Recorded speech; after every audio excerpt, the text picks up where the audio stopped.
Hello.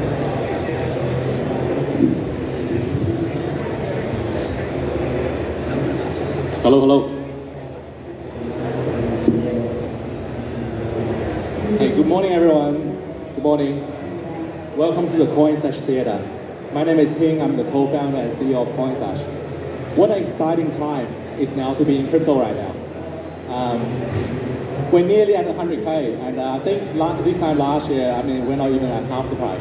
So very exciting indeed. Can I get a show of hands? I think there's two things that drives crypto adoption: technology and money. Can I get a show of hands? Who's here for the technology? Some of us, okay. Who's here for the money? Yeah, I think we all are. I almost think it's a bit inappropriate to talk about technology right now in this current market. So today I'm going to talk a bit about money, and most importantly, how to make money in this current market. So every day we hear, we always have that friend or a few friends who's made millions of dollars overnight. They either a Bitcoin maxi, or they invested in some early stage projects, or they just simply start their own business. But a lot of these things, it takes a lot of courage. It takes a giant leap of faith, and a lot of time they're putting their capital and time at risk, or a bit of both.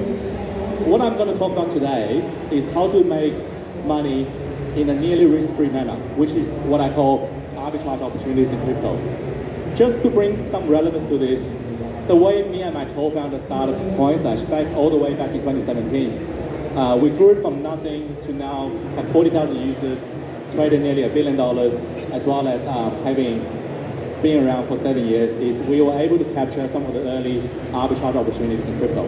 So today I'm going to spend a bit of time about our past experiences and how repeatable that is in the future, and hopefully I can repeat some, I can give some indications as to what are some of the future trends I believe to be. So without further ado, let's dive into it.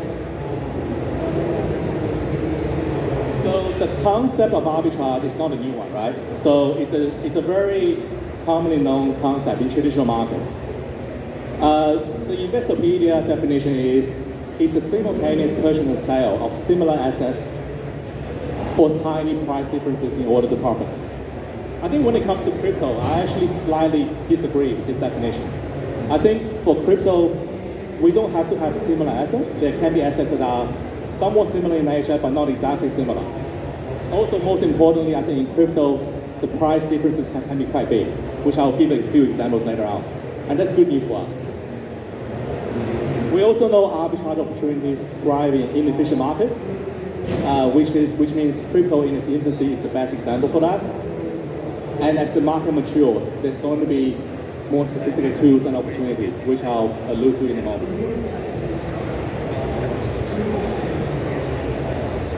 So before I start, there's a few things that I want to point out that I don't consider as arbitrage. So I'll just go through this quickly. So number one is there may be a lack of free economy. So you may think, oh, if I buy here and sell here, there seems to be a good profit, so I'll just do it. But an example I gave is, I think it's back in 2018, there was a very reputable exchange, and due to some reasons, I think there's an issue with their cold storage, that people cannot withdraw Bitcoin from their exchange wallet. So by definition, the price of Bitcoin on the exchange was lower. It's lower because you can't withdraw it from the platform. So what I'm talking about here is not a temporary limitation on withdrawals. These people were placing their faith in the withdrawal being reopened to the public. So these are some of the pitfalls that we need to look out for. The second thing is the arbitrage opportunity. Are you really capturing arbitrage opportunity while you're providing a service?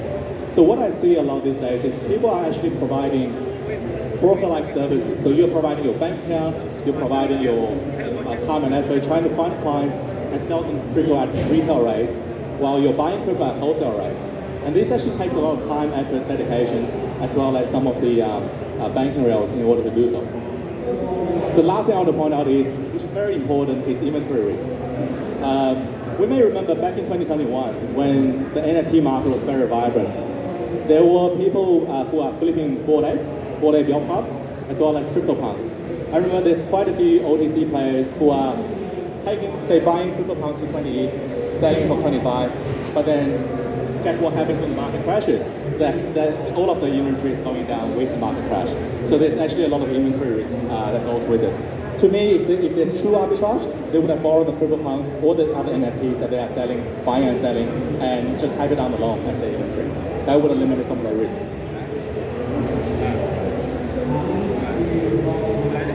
So there's about 4 examples I want to give, and some of it is directly related to what my experience has been in the past. Number one is China's mining power. So I'm not sure if everyone's aware of this. Back in 2017, I remember very clearly because obviously I'm originally from China. Back in 2017, China has about 85% of the world's Bitcoin hash rate. So for those of you who are new to mining, basically means China has about 85% of the world's computing power. And there's a good reason for that. I think in the Sichuan province, if I'm not mistaken, there's a lot of cheaper hydraulic electricity. So a lot of the miners, they naturally flock to cheap electricity sources. So that's what happened in China. So what we were able to do is we were kind of buying Bitcoin, so kind of importing Bitcoin from China, taking it to Australia, and then sending money back to China again. And I remember very clearly at the time, the price differences can be as high as 10%. And it wasn't, in my view, it wasn't that hard to do. So all you had to do is have a Chinese bank account, Australian bank account, and someone you know that sells Bitcoin. So we actually accumulated a lot of our early success from the Bitcoin price disparity between China and Australian prices. The second one I have there is probably a bit more well known. It's called the kimchi premium. So I guess we probably all know what kimchi is. For those of you who don't, it's a very popular Korean pickled cabbage dish. So this term was used to describe the premium that people were paying on South Korean exchanges at the time. I think it started back when it's 2016, finished around 2018. And the difference is, the range was between about 4.8% above market rate, and to one stage, I think it was January 2018, to about 55%. So that's huge, right? So you may ask, okay, so how freely can I withdraw money in and out of Korea? So there's some limitations, but taking money in and out of Korea, if you had the right connections, it wasn't entirely impossible. So the caveat to that is you needed to have the right connections to be able to take money in and out of the country at the time, which is a challenge in itself. Now you may think, oh, all of the examples you've given is kind of between Australia and Asian countries. I don't really have all the connections, so it didn't really apply to me. So the third one I'm going to go to is there's actually some Australian and US disparity. And this, I remember very clearly, this was back in about 2018, 2019. At one time, there's about 10% price difference. I still can't pinpoint the exact reason as to why that happened, but all I know is it did happen in the past, and to date, we're still seeing, depending on which market you look at, we're still seeing a very small price disparity, even in some of the major coins between Australia and the United States. That might be something that's worth looking at. Last one I want to highlight is what I call exchange P2P disparity. So for those of you who are not familiar with the term, P2P basically means peer-to-peer. So for, I guess, peer-to-peer trading was very popular back in the days, especially when, I guess, before 2020. But a lot of the activities these days are happening on exchanges. So what I've observed in the past is exchanges typically had one price and peer-to-peer had a different price. And there's a number of reasons for that, which I wouldn't go into too much detail. But long story short, some people preferred exchanges, some people preferred peer-to-peer trading. And depending on the liquidity pool at the time, there's very different arbitrage opportunities that were available even in the same currency. So that's the importance of here. So compared to the previous 3 examples I've given, here you can actually make some arbitrage opportunities even in the same currency. Okay. So fast forward to today, so we're now in 2024, we've been through quite a few cycles of crypto bull market and bear market already. So you may ask, what are some of the opportunities that we're seeing right now, currently? In brief, there's probably 3 big ones that we're seeing.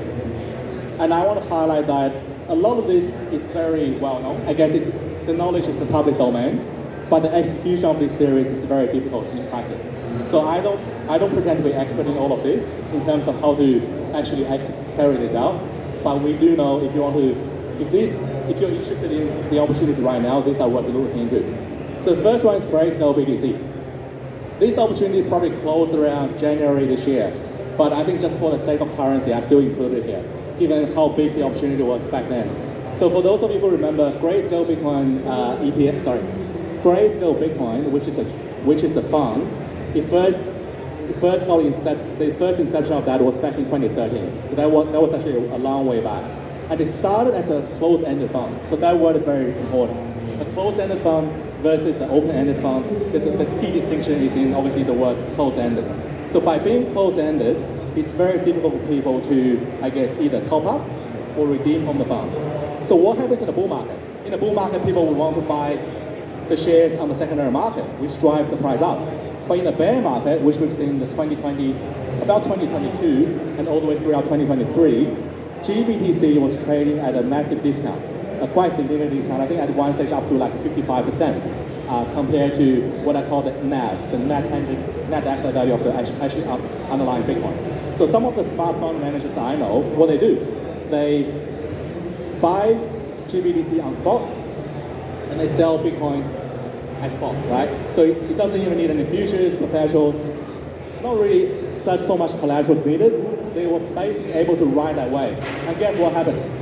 In January 2024, this year, the gap closed to zero when GBTC turned into an open-ended fund, which is an ETF.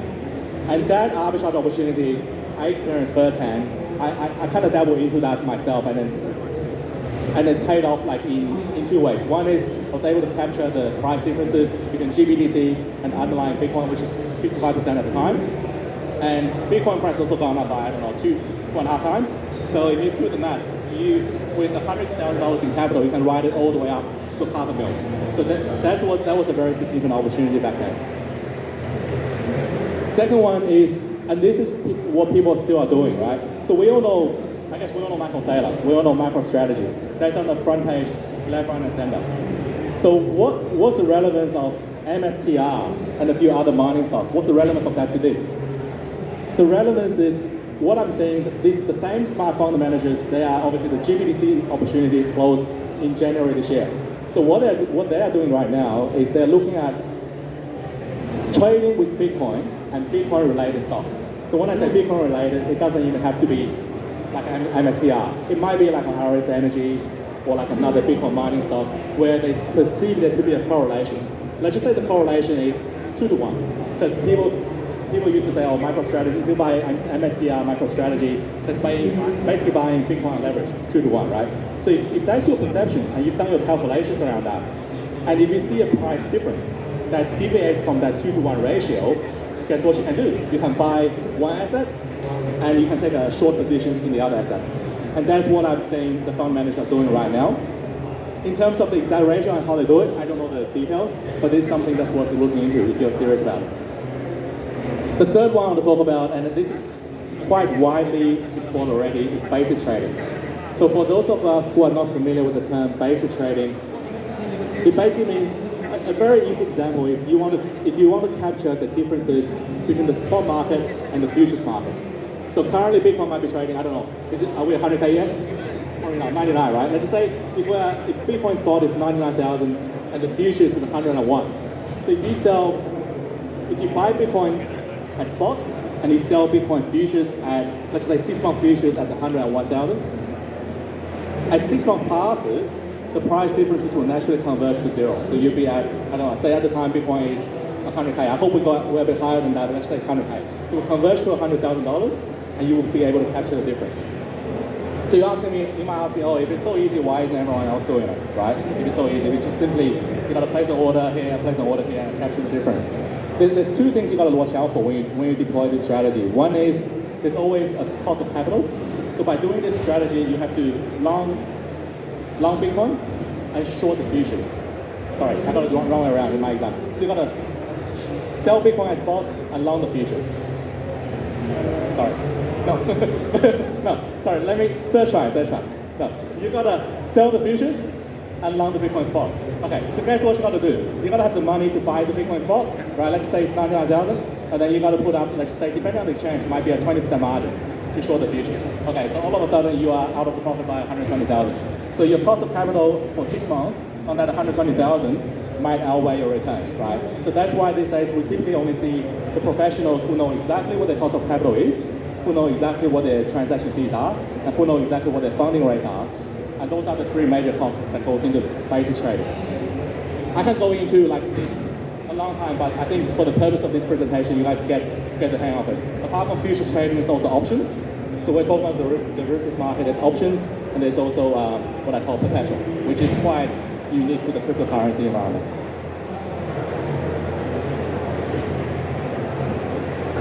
Okay. So looking forward, I think this is what we're excited about, because we all know what's happened in the past. The past is the past, we can't change it. We said history is a reflection of the past, but it's a teacher for the future, right? So that's what I want to be focused on. Before I go into some of the ideas I have, and just to be frank, this is not financial, obviously not financial advice, but before we go into the ideas I have, I just want to observe a few trends. So we're going from simple to sophisticated, and that is just the nature of any market as it matures. So if you remember the first example I gave, all I had to do is buy Bitcoin in China. I can't even take a day to get it to Australia and then sell it again. How easy was that? That's very simple. But these days, if you think about the example I gave in basis trading, you've got to be very on top of your charts, on top of your cost, on top of how you get your capital. So becoming increasingly sophisticated. We're going from manual to automated. I don't think I need to explain that too much. From relationship driven to product driven. So back then, if you had all the connections into United States, South Korea, China, it's very much a relationship-driven game. It's about who you know. Do you have a reliable broker that you can give your money to without having to worry about getting scammed, right? So back in the days, that's all about that. And I think one thing that cryptocurrency, the industry has improved on is there's a lot more trust in the space now. There's a lot more, I guess, established brands and products. So it's no longer, in my view, it's no longer a relationship-driven game, but it's more a product-driven game. So have you built, or have you considered building at least, say, a simple arbitrage bot? I know it's harder than it sounds, but for those of you who have an IT background, it's actually not that difficult. So relationship-driven to product-driven. I guess the only other thing I want to cover is probably going from slow to fast. So back in the days, you can take a day and still make 10%. These days, you probably, the opportunity probably is coming within milliseconds, right? So slow to fast, that's what we see not just in cryptocurrency, but in any financial markets. As the market matures, I think we're going out of our infancy now, especially as we're crossing the 100K mark, we're going into like, say, internet in the 90s, like we're going into the adolescent phase, we're going from very slow to reasonably fast. And single dimensional to multi-dimensional. Okay, so this is important. I think it leads to my next slide. So historically, you are able to just think in simple terms, right? So Bitcoin, buy Bitcoin here, sell Bitcoin here. Buy Ethereum, sell Ethereum. Buy CryptoPunk, sell CryptoPunk, right? So the dimensions are very simple. Going forward, you may have a few different, I guess, related assets you want to look at. So you may want to look at, for example, the example I just gave was, you look at all the Bitcoin-related stocks, and you look at Bitcoin. Or you may look at anything that's related to NFTs, but then you have your actual NFTs on the side, right? So from one-to-one to one-to-many. So those are the trends I've observed in my personal experiences. Okay, so these are some of the ideas I put on the table. Once again, I said this is not a financial advice, and it hasn't, I think some of it may have been tested, some of it haven't been, right? So I think we spoke about basis trading before, and I've read a paper, and it's a very interesting paper. So they say Bitcoin basis trading is actually quite well explored. So remember the KVS I gave a bit earlier about you gotta be really sharp with your pricing. And that's the case with Bitcoin. You're competing with the sharks. You're competing with the professional, institutional arbitragers, right? But the same is not the case with other cryptocurrency assets. Like Ethereum, I'm giving Ethereum an example, but what about Solana, which is very hot recently? The paper, the studies from that paper, and this is very recent, this is like October 2024 recent, they're seeing a bigger price differences in Ethereum basis trading compared to Bitcoin. And to me, it just brings me back to the point. When an asset is in its infancy, the opportunities are more abundant. So something worth thinking about. I think the second dot point is about the same. I mean, Bitcoin stocks are very well researched, MicroStrategy on the front and center of every single, even traditional newspaper these days. But if there's another stock that's related to other assets like Ethereum or other cryptocurrency assets, I think that's worth exploring. You don't, like I said, you don't want to be swimming with the sharks. something that's quite recent I want to point out is I think a lot of us have heard of poly market, especially given the most recent US presidential election. Poly market is a very, I guess, insightful tool to learn some of the odds that people are placing in real time, and that's on-chain. It's across a number of different chains. So without being, I guess, a big proponent of poly market, I think it's doing a lot in terms of price discovery for the industry. Having said that, a lot of the traditional bookies, like people like, I don't know, Ladbrokes, Sportsbet, they're still pricing their book using their internal algorithms and pricing their books in terms of their own risk appetite, right? So there might be a price differences, especially at these major events like US presidential election, that you're able to place a bet on the poly market, which is on-chain versus off-chain. So that's something. I think the on-chain and off-chain interaction is very important when we look at the next phase of arbitrage opportunities. Other creative ways, I wouldn't go into every single one of them, but crypto NFTs. So I mentioned NFTs earlier, but there's one example that I just can't get over. Just so exciting. I mean, I think I remember it was only a few months ago, someone acquired a fractional NFT. And the fractional NFT is, I think I remember it's in the form of a CryptoPunk. And it's a pretty rare one as well. So if we are familiar with CryptoPunks, there's like your normies, and you have your aliens at the top, you have your normies, you have your zombies, you have your apes and your aliens, right? So there's an ape CryptoPunk, I think that's worth millions of dollars. So this guy had about a shard, which is about 1/150th of a CryptoPunk. And they were able to initiate a transaction, basically selling it to himself at a lower price, and counting on no one else objects. And guess what? No one else objected. So to me, the arbitrage opportunity is you buy a fractional NFT, and you may have more say than you think, because most of the people who are also holding the fractional NFT, they're not really giving attention to it. Okay, so the last arbitrage opportunity I want to give is, have you thought about working for a well-backed startup? So I'm kind of beating my own drum here, but to me, if you work for a startup, your upside is very unlimited. But a lot of startups, the downside is when startup goes under, then you lose your jobs, right? But I think based on my experience at Coinstash, we are very well backed. I mean, myself, I'm putting all of my blood, sweat, and tears into the business. So, and we're hiring. So I guess that's the last arbitrage opportunity I want to point out. So if you work for a well-backed startup, you have all of the upside and very limited downside. That's it for me. Thanks very much.